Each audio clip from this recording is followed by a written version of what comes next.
I am the Tofu Golem. Please enjoy the video. In this video, I will show how to make Marshmallows Nick Digiovanni updated.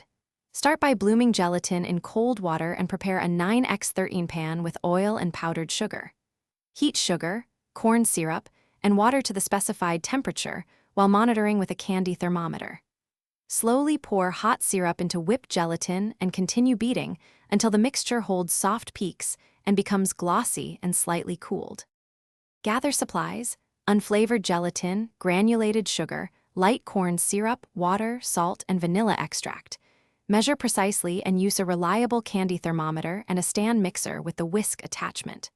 Bloom gelatin first, then make the syrup to temperature before combining. Whip the mixture on medium-high until it triples in volume and becomes glossy. Fold in vanilla at the end to preserve aroma without deflating the foam. If this video is helping you, please subscribe and like the video so more recipes can reach your feed. Quick recommendation: life's too short for cheap socks. Go darn tough for comfy, durable socks that come with a lifetime warranty, perfect for marathon baking sessions or kitchen chaos. I've linked the product in the description along with other deals, and your support means a lot. Now let's get back to the video. Transfer the aerated marshmallow into the prepared pan and smooth the top with an oiled spatula for even thickness.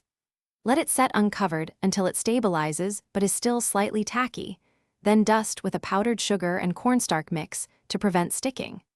Use an oiled sharp knife or cookie cutters to portion neat squares, and toss pieces in coating for a finished look and easy handling before packaging or serving.